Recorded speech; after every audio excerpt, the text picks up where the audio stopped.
Hello, I am IceBeast, and welcome to the one-off for Pillars of Eternity. If you don't know what one-off is my series where I look at a game I have on my hard drive, either one I've been playing or one that I've been wanting to play, and just play it for a little bit and talk to you guys about my sort of opinions about the game. Pillars of Eternity is a game I've played for quite a bit. I'm not, that far into it, but I'm decently far into it, I would say. It's, probably an 80-hour game, and I'm, like a 9-10-ish hours in. So, I'm not right at the beginning, but I'm not that far into it as well. I should also say real quick that Pillars of Eternity is made by Obsidian Entertainment. I have a friend who works for Obsidian Entertainment, although he didn't work on this game. But just, understand that. Last thing I'll say is I love this game. I really enjoy it. So if you just want the quick TLDR version and you're looking for sort of old school RPGs, this game is awesome. Although if you haven't played an old school RPG, you might want to try another game first, like Divinity Original Sin or something like that. That isn't quite so complicated. This game can be very complicated, but let's get going. So Pillars of Eternity is your sort of old school top-down isometric RPG in the vein of Baldur's Gate or kind of like Neverwinter Nights, yeah. A little more like Baldur's Gate or Icewind Dale or Planescape Torment. Torment. I said sort of Planescape Torment. So we're going to travel to Cade Nud here. This is where I've been sort of questing recently, is in the Cade Nud area. And eventually, I now control this. I don't want to get too much into the story and everything like that, but you gain a stronghold at some point and you can upgrade it and all sorts of good stuff like that. Anyway, this is Pillars of Eternity. It is a complicated game. It has a lot of systems in work. There's multiple damage types, and you have multiple resistances to each damage type, and then there's spell damage types as well. This is not a simple game. So I believe this is what I just restored. So I'm just gonna come check it out here. There may be some spoilers, by the way. I'm going to try to avoid them, but, if you want to play the game, just be aware that it's possible that there may be some spoilers. As with all my one-offs, this will probably go for no more than 20 minutes or so. I'm just going to play for a bit. I have been streaming this game, so some of you guys have watched, seen me play a little bit of this on stream, so just be aware of that. Alright, now how do I sleep here? That's what I'm trying to figure out, is how do I sleep here? I think I do this. Yes, so let's rest. This is good. This is sort of rest animation. It's a very classic Baldur's Gate sort of thing again. Oh, I can do something. I just saw that. We're going to do something. We're going to build part of our stronghold here. This is what this is telling me. So I have this much money, this much prestige, and this much security, and I can spend it to construct things. So a main keep is required if I want to pretty much do anything else, as you're seeing here. I do have the option to get the Warden's Lodge, the Woodland Trails, the Hearth, the Lab, all these things. I am going to actually, I think, I want the Keep or the Hearth. Let's start by getting the keep. It will give us some security. So yeah, we're gonna do that. It'll take 3 days to complete. But anyways, we're gonna go do some adventuring, because that's what I was doing prior to coming back here. I rested. There's a fatigue mechanic.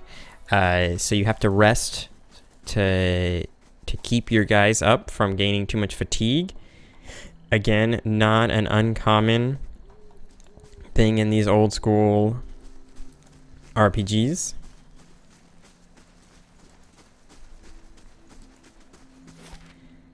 So I want to return to level 1, right? Is there do I have any other levels done? I think I've only explored level 1.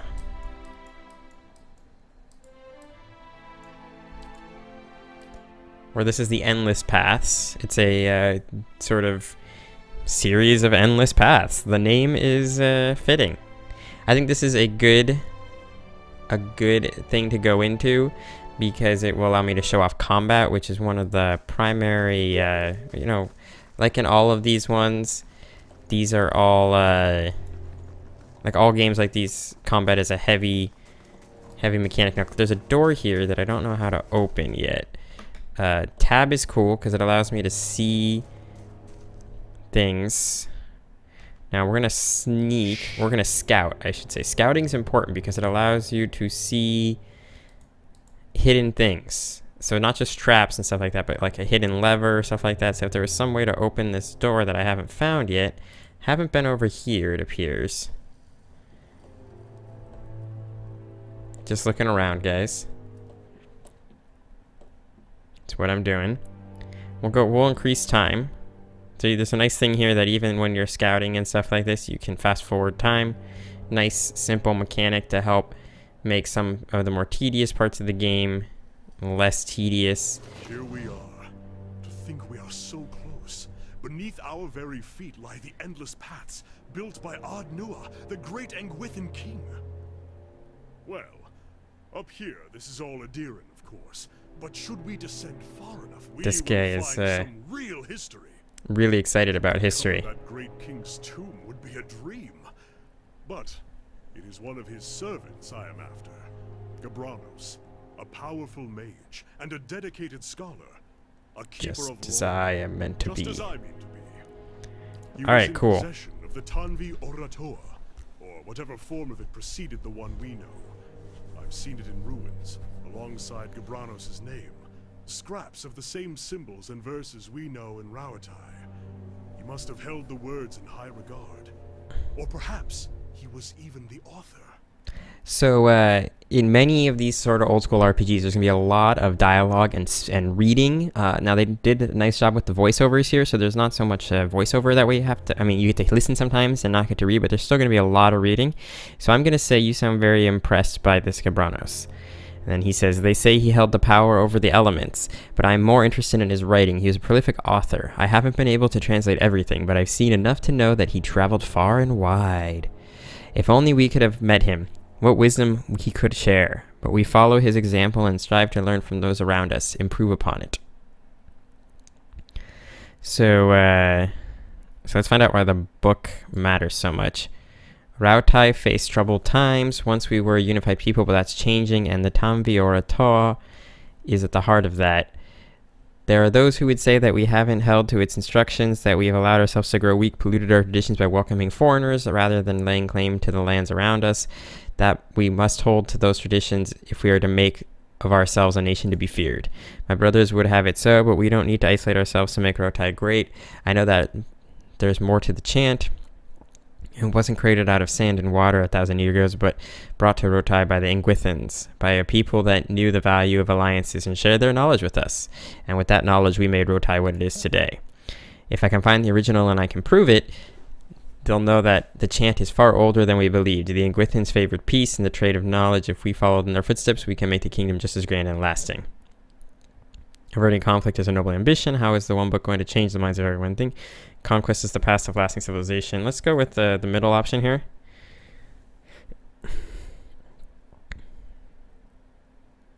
So basically he's saying he can convince some people. Let's start looking. Sources are correct. Gabranos will have brought the text with him. It will probably be within a library, or a tomb perhaps. It tends to be one of the two. I like the things. It's either with you in your dead or in a place where you store books. Alright, so we can now go down. I'm going to disactivate a fast mode and we're going to go down to the next level. Rangers are bonded to their animal companions. I don't have a ranger at the moment. I think I have 2 warriors. Myself, who is 2 casters. So I basically have 2 wizards, 2 warriors, a bard, and a priest. But we're going to just F up these Zarps. Zarps are not very strong. They're sort of like the kobolds of this universe.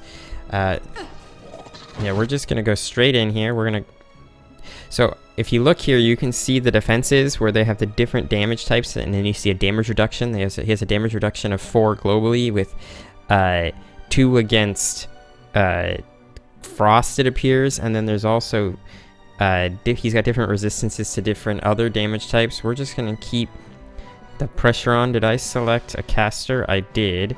So what we're going to do... I have special abilities that I don't want to use. I think we're going to cast Chill Fog right in here. Yeah, this should be good. Now, it can harm your own people. That's something to consider when launching attacks, is that you can, in fact, harm your own dudes. Where's my healer? He needs to heal.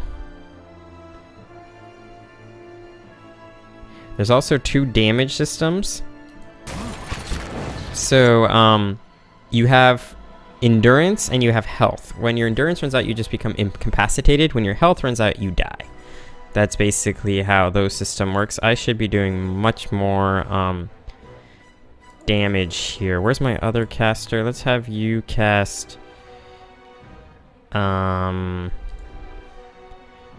corrosive. There we go. That's good. Now this battle is over.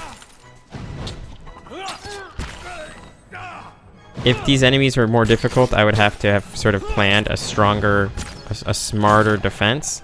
And I just realized that I sent my guys through my, like, frost land here, which was a bad idea.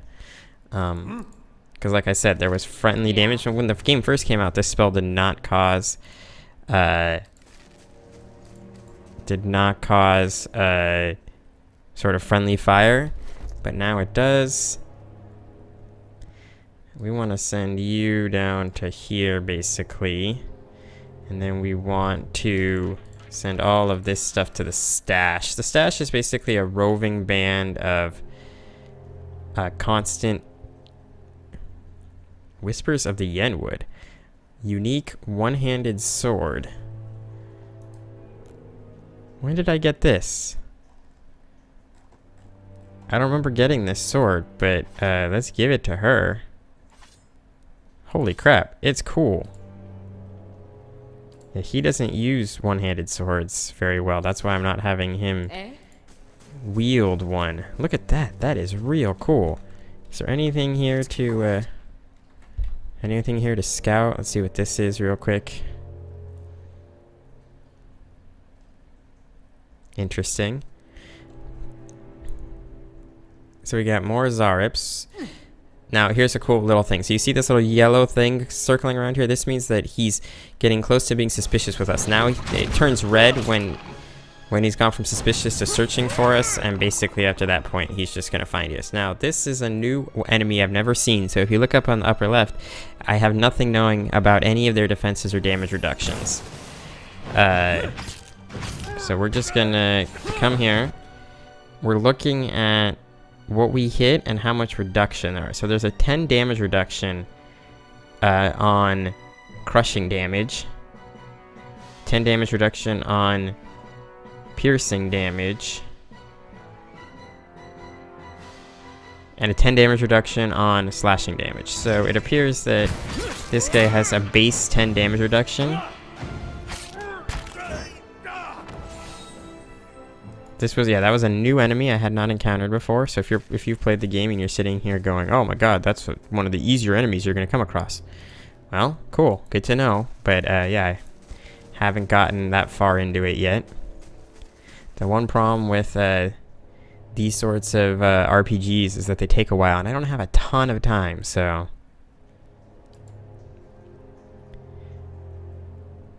Look at it here. You look at the creature over. There's a strange discoloration on the skin in several places, but you cannot see anything that would inform you what ails it.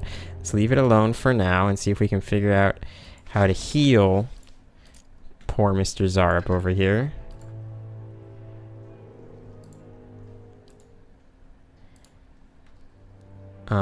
Let's go into sneak mode just to see if we could discover anything. We might make friends with this guy. That's why I'm not necessarily killing him just yet.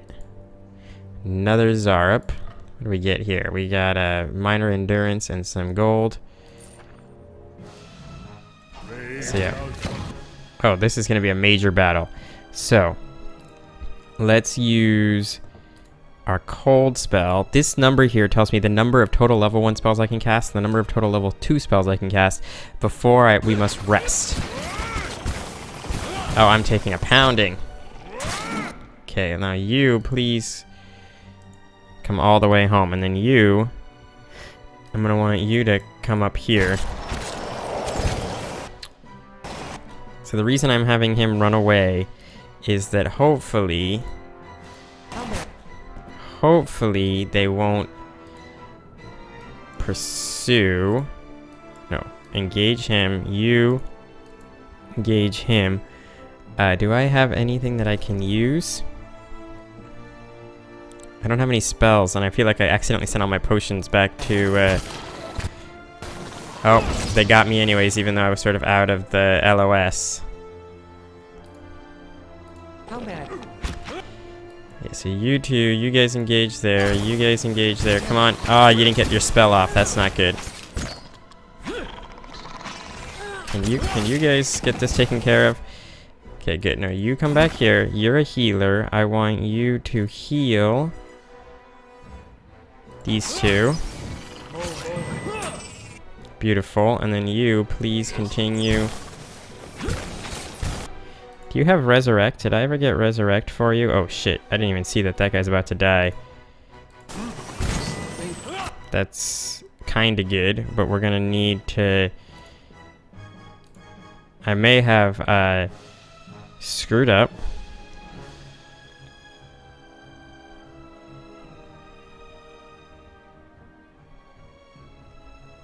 So let's come here. I want to do Consecrated Ground. Oh, that's really too bad. Okay, we're in a world of hurt, I think. But we're still doing fine. Okay, so we're gonna succeed. We're not gonna actually fail here. Although I did seriously F up the this engagement. That was completely my bad. You can see how this can get difficult.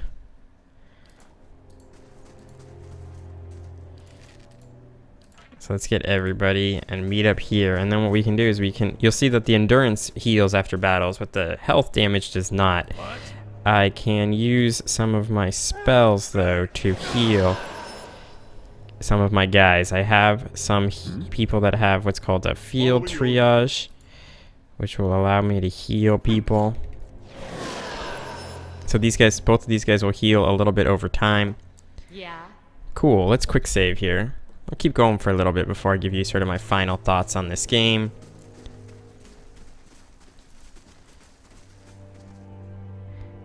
Curled up inside of the broken shell, there's a tiny white shape. Only where a tiny tooth mod opens, let us clear that this is a small worm recently hatched. Pick up the worm. Alright, so I have a tiny white worm. Apparently. Let's go back into sneak mode real quick here. There's clearly a person in there. So as you can see, I've just discovered this this thing, and I found a fine club. That's what this little outline says, is it's better than just sort of your standard club. I can't take the additional camping supplies, which sucks. I only can hold up to 4 camping supplies. But this is good to know that there are additional camping supplies up there, because then I will be able to establish camps in the future. Alright, so we're gonna fight these guys. Now what we want to do is come here with my main dude, and I'm going to hit him. This is my gun guy. Yeah, you please attack him. And then yeah, we're gonna do the same thing. So yeah, I'm having these guys use some of their powerful ranged abilities. This ability here is twice per encounter. So things that are twice per encounter are good because encounters don't last very long, as you guys have seen. So yeah, you guys continue to attack this guy. Are you guys gonna hit this guy, please? Let's go. Let's go. Oh, we're not done yet. I thought we were, but now we are. Okay, good. Let's get everything here. Get everything here. I keep accidentally hitting the send to Stache button.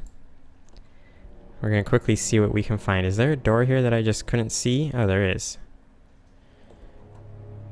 Alright, so I think... Oh, there's a trap.